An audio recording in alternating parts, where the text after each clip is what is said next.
Hi, friends. Thanks for joining us. Do us a favor. Smash that subscribe button. You can't believe how much it helps the channel grow, helps us get the word out. Benny, where can they find us on social media?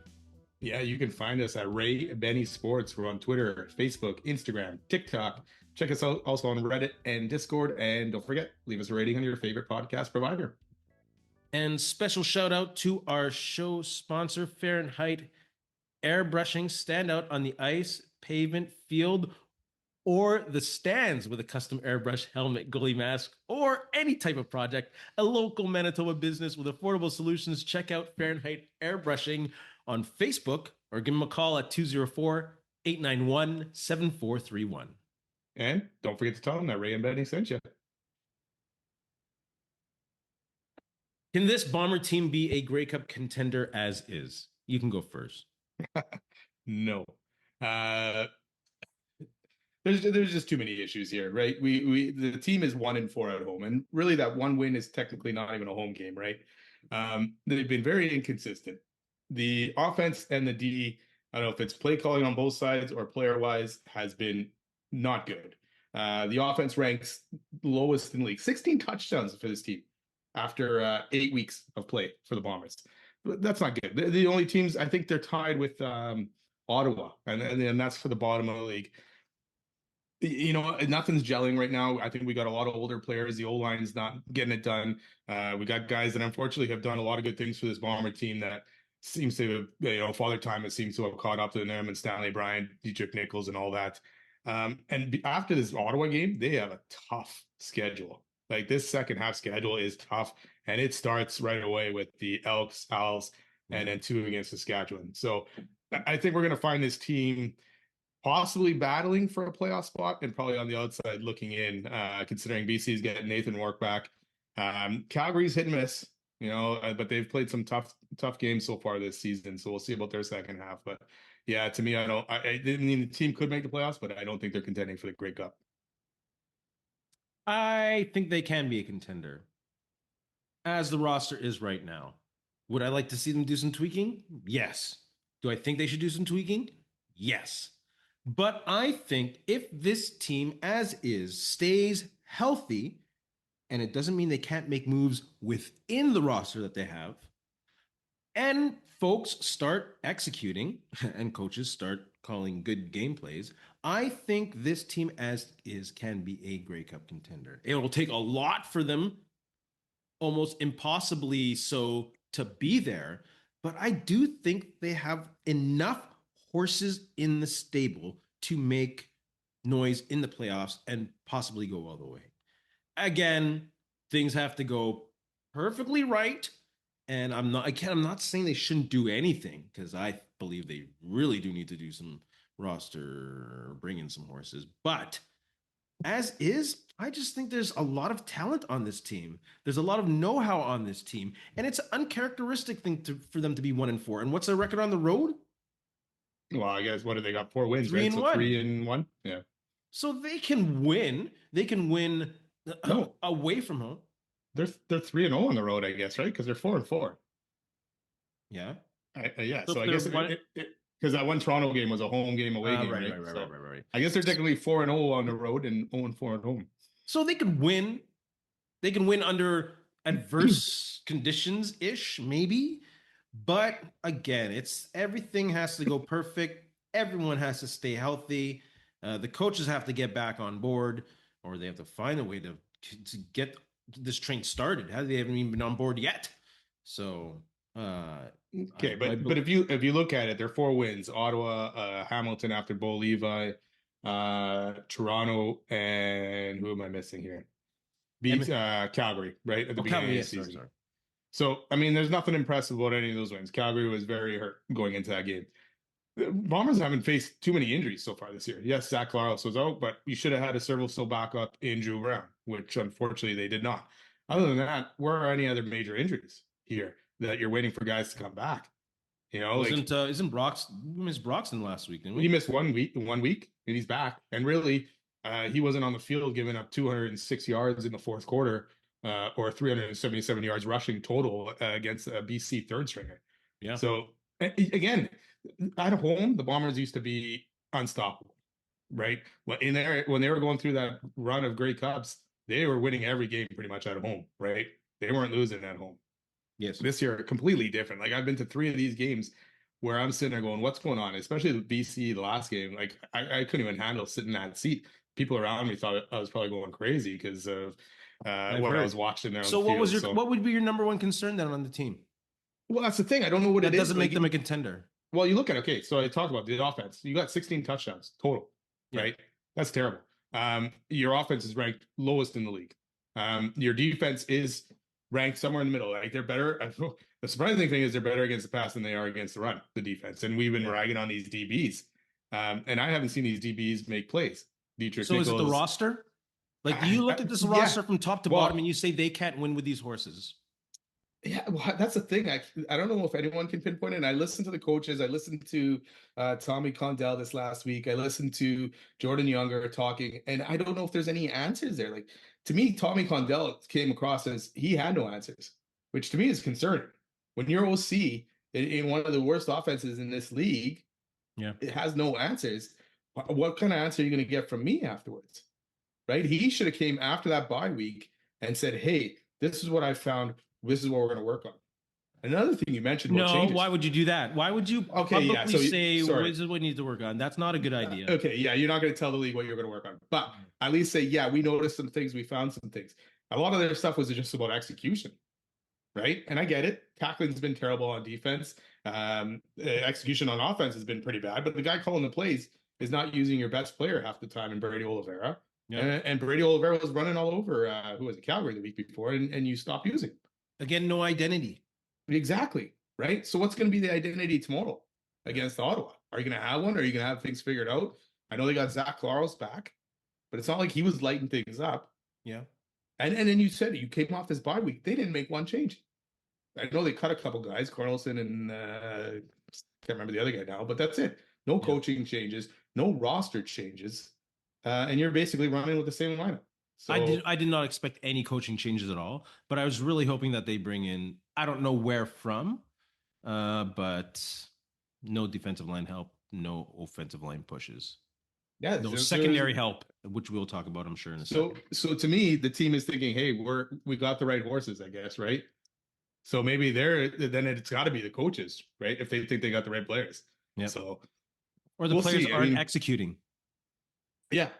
Yeah, they got the right players, they got the right system, but the execution sucks. But normally that means you're cutting guys. I mean, look at Dinwiddie. Like Ottawa's obviously a mess, and you're cutting guys, but at least he's doing something. I don't know.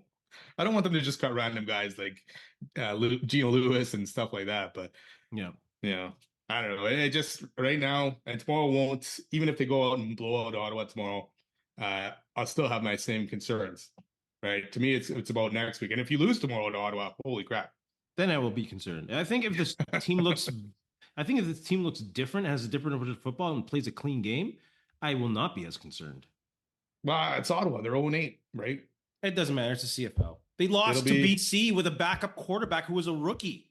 Oh, good God. Why do you got to bring that back up again? Well, because anything can happen. Should the Bombers bring in Demerio Houston? Yes.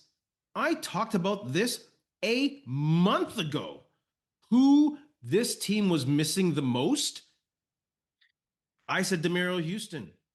They obviously are missing his skill, and they're missing his edge and his attitude. They need some more attitude on defense, unless someone picked up Demerio Houston, because if they have, then I'm screwed. But I think they should. I don't see a reason why not, if he's still available, to go get him. So who are you taking out to allow Demerio Houston to get back in? Because Demerio plays on the outside, right? Yeah, go and practice, earn it, get the reps, see who plays better, one-on-ones. That's what you have. Yeah, I mean, I guess it's Moxie on the outside, right? And he hasn't been very good. Moxie and what's his name? Williams. And I actually don't mind, or Williams to me has actually done well. So it's going to be Moxie. Keep him around. So, and Moxie's also flexible. He can play inside if Nichols doesn't get going soon. But that's the thing, right? Okay, so I'm on the fence, but I'd lean more towards no for Houston. But if you're saying stuff like that, bring in some competition. Hey, let's do it then, right? Because right now there is no competition. right?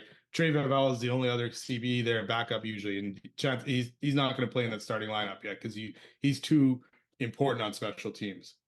So yeah, if you're going to bring in some guy, bring in Houston, He which knows the could then system. maybe, yeah, then okay for competition, let's do it because yes, Dietrich Nichols, somebody even Evan Holm for the most part hasn't had a great year, right? So bring I someone know in you're to not a fan of compete Moxie. You've called him out many times this year. because you know what, he was a splash, not a splash signing, but he was a high end signing in the offseason, right? Yeah. That was supposed to help us shore up that secondary, and he hasn't done it. You know, and I know sometimes he's been in great coverage. We'll go back to that Lawler touchdown earlier in the year. But again, he didn't get it done. Lawler beat him, right? Yeah. So yeah, I'm all for competition then. I still don't like the stuff that happened with Houston in the past and all that. Still lingers there. But yeah, I mean, that's one thing I wanted from this bye week. Okay, bring some guys in for competition. Let me know that hey, somebody's going to get replaced if they're not playing well, but that didn't happen. So yeah, why not? Then I'm on board for Houston. Who's the one player the Bombers, or who's the one player on the Bombers that not enough people are talking about? I just mentioned him. For me, it's Major Williams. I think he's actually, again, we've been all over this DB group, but I think he's actually played pretty well in his spot for basically being. Is he a first year guy? Yep. Yeah, so rookie out there, kind of learning the game, and to me, yeah, he's done a good job there, and has been one of the bright spots in that secondary. He has been solid. Good tackler, always around the ball. I'm going to go with Reddick Cramdy. I think this defense is clearly missing the chaos he's caused. And of course, he's Canadian, so that helps. So, him being on the injured list, obviously, you're not going to talk about him. But I think there's a secondary or a hole in wherever he plays because he's so versatile, linebacker, safety, whatever he brings, they're missing that on defense. I think they miss his motor, his presence around the ball, his ability to blitz, his ability to create turnovers. You know, it's a shame that he's on the injured list. But I think Reddick Cramdy is someone that the bomber on the Bombers that people aren't talking about, obviously because he's injured. I like that. Like that's probably one of the positions though that unfortunately they're missing. Like, and I said it before too. When you had Brandon Alexander back there, he was a force. Guys were scared to go over that middle. He was a great voice back there, and I think they've kind of lost that since he's been gone. Yeah. I like Red Comedy for the most part, but you know he's been giving up some chunks here and there. Who knows what Cam Allen would have done if he wasn't injured, also in that spot. But yeah, I think they're missing something in that safety position. Bomber blueprint. Bombers playing Ottawa on offense. What do they got to do to win the game? Well, protect Zach Claros, right? Right off the bat. Because we can't get this guy injured again. You know, as much as I want to see Drew Brown succeed and possibly take over, that's not happening. He just couldn't step up. But so we need Zach here to be healthy and to take us down this stretch now. O-line, we got Stanley Bryant. He's still playing left tackle. Jarrell Broxton at least is back. We need to see them kind of come together here and start doing a better job making sure our QBs aren't getting hit. And again, we'll know. Well, we don't know yet. Is Brady Oliveira playing or not? That's apparently a game time decision. But if he is, again, feed the guy the ball. And Ottawa's defense is not good, right? They give up 344 plus yards per game. So the Bombers' offense should be able to score.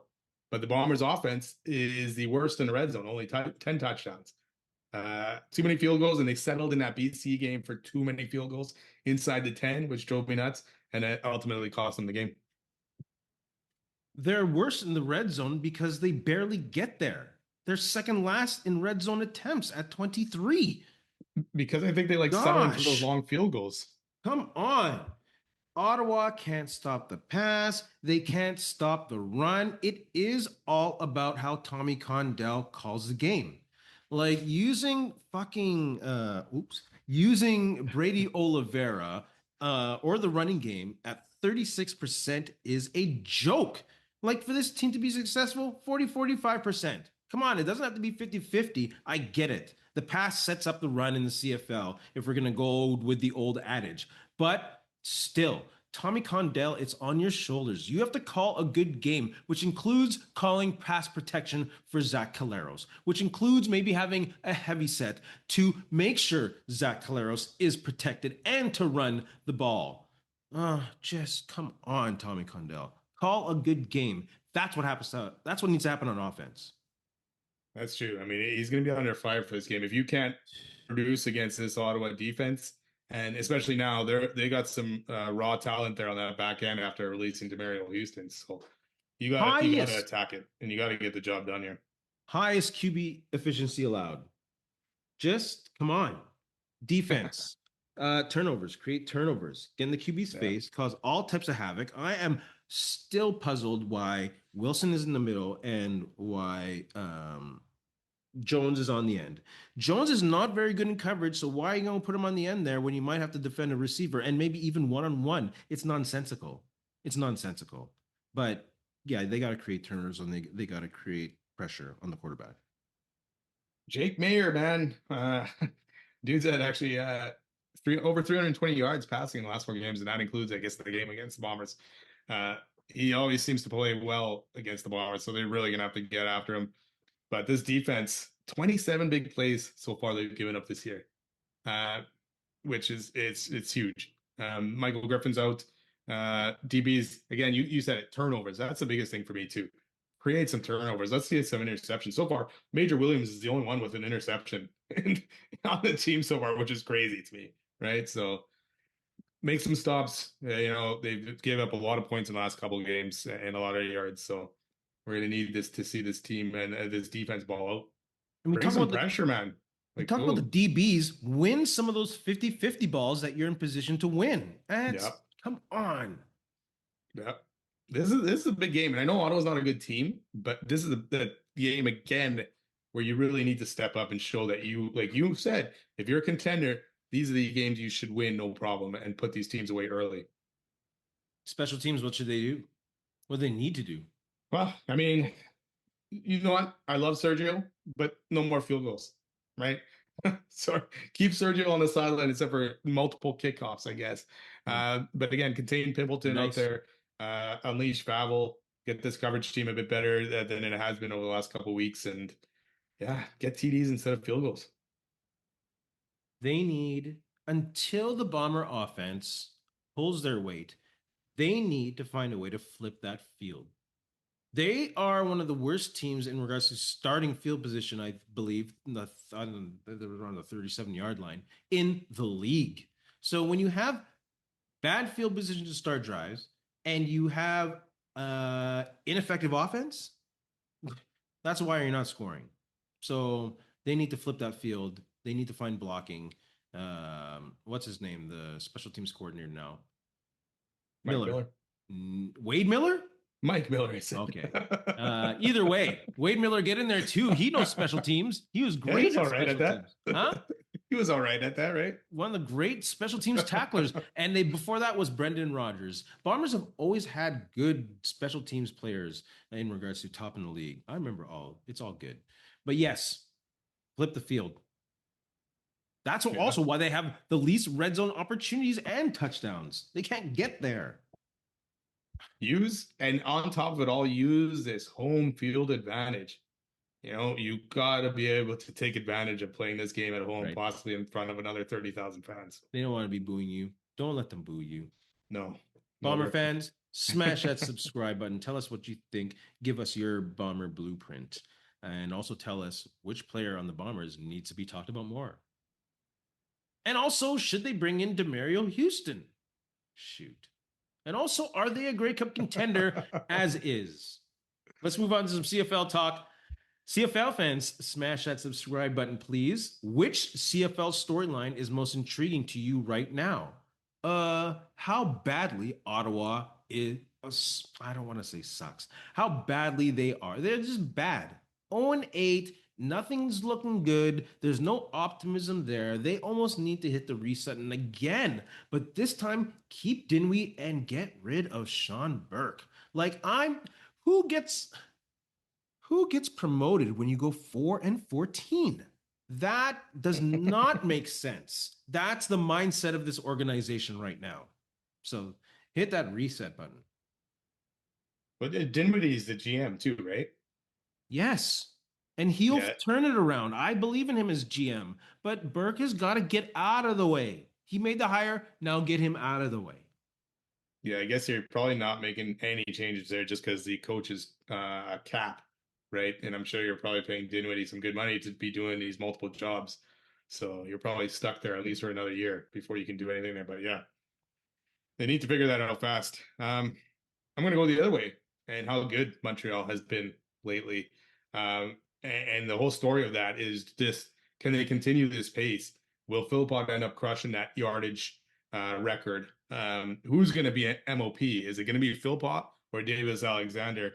And will it end up going all the way to the Grey Cup and winning that Grey Cup? Because again, none of this means anything or much. I know my records are great, but at the end, if you don't win that Grey Cup, I'm sure Milt would tell you he would probably trade one of those records or multiple records for that Grey Cup ring. So then we'll see. But yeah, this whole story and seeing where they're going to go, because they just crushed Edmonton, who is one of the other better teams in the league, right? So it'll be fun to watch.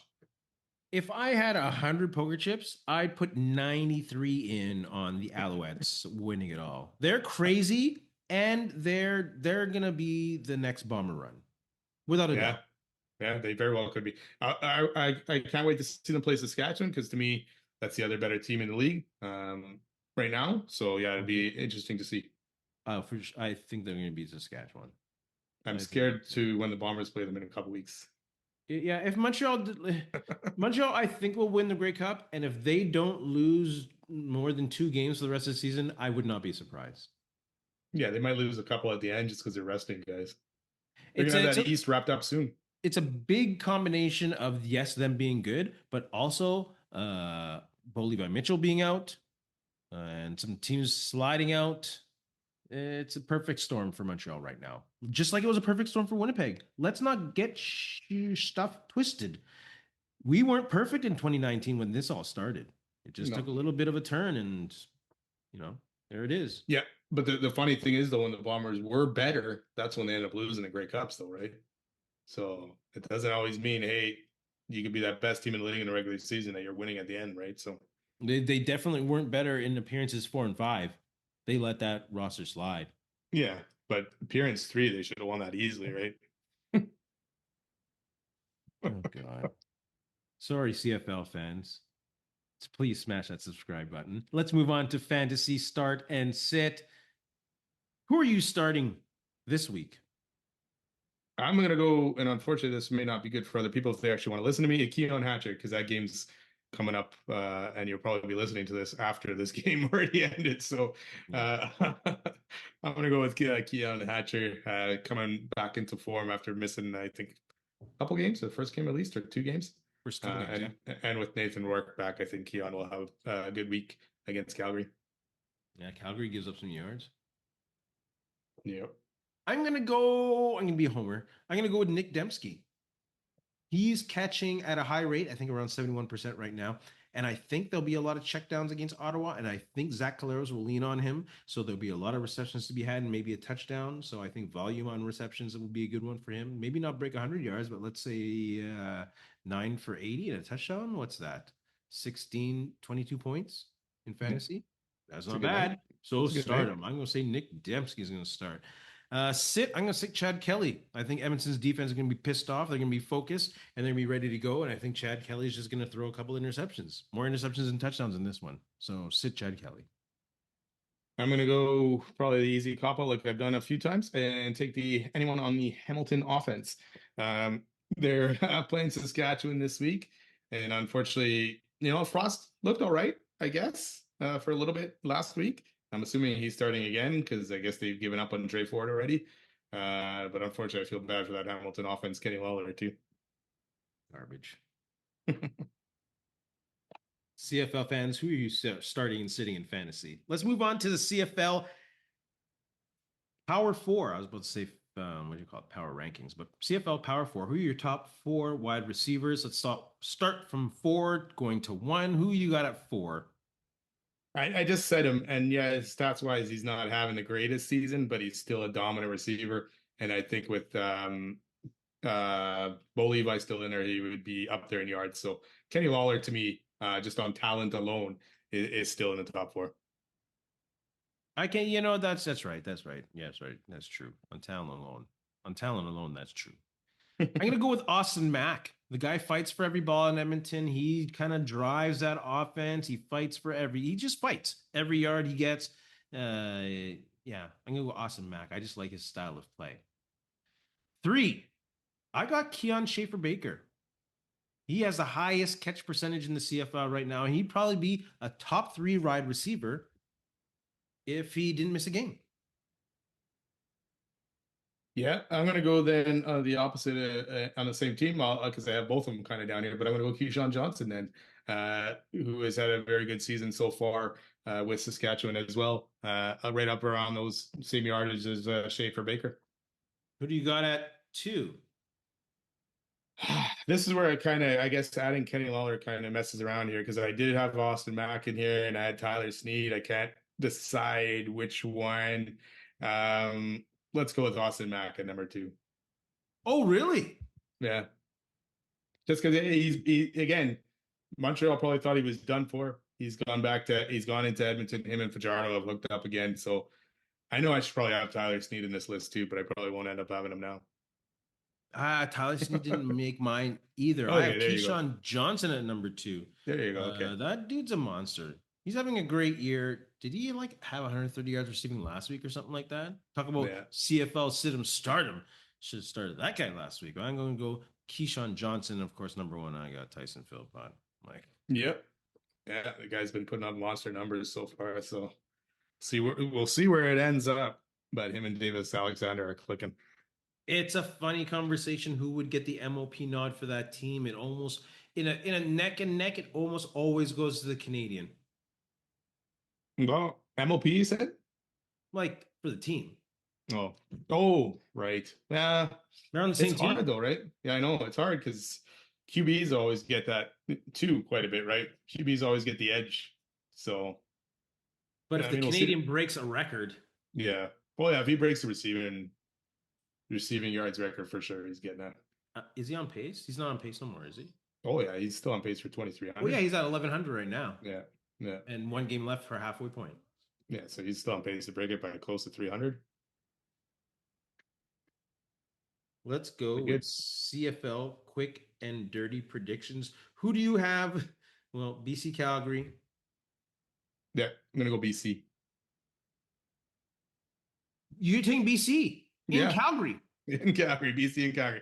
Calgary again. Dave Dickinson. That guy. I don't know what goes on with him sometimes, but VA was bad. VA last week, 150 yards, I think, couple interceptions. And BC's D has actually been starting to play better. They are. You're right. They are playing better. And I'll still go with Calgary at home. I think they'll edge them out. I think Nathan Rourke will be a little rusty and not like Nathan Rourke was on fire going before he got injured. It's true. So I'm going to say Calgary at home.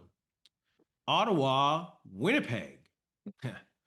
Ottawa is 0-8. Does that matter against Winnipeg? Yes.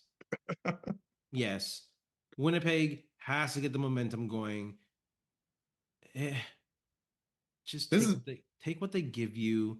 Don't do anything fancy. If they take what they give you, then you'll get the big plays, and that means Winnipeg wins at home as they should against Ottawa. So I'm going to go Winnipeg at home. I agree, but I won't be surprised if it went the other way. But this is basically a must-win for Winnipeg, right? Last week and this week should have been, you needed those 2 wins, just knowing what was coming up in the schedule. And they dropped the ball last time, and they can't do it again. If they drop this one, their chances are taking a very big hit. BC is 3-5. Calgary is 4-5. I think this will be very concerning if they lose. I think the media and Bomber Nation will go nuts, but I think obviously mathematically in the grand scheme of things, I don't think it's a must win. It's more about what their second half schedule is than anything else. Like Calgary has already played Montreal twice. Winnipeg hasn't even played them once. Yeah. So Calgary's already got through that. Now Calgary's got to play BC like they are going to be this week. They got one more against Winnipeg. They still got games against Edmonton. So, Calgary, I like Calgary's schedule better than what Winnipeg's is coming up to. Who do you got? Toronto, Edmonton. I'm going with the Elks, just because it's in Edmonton. If this was in Toronto, I'd probably pick Toronto. But again, I wouldn't be surprised if this went either way.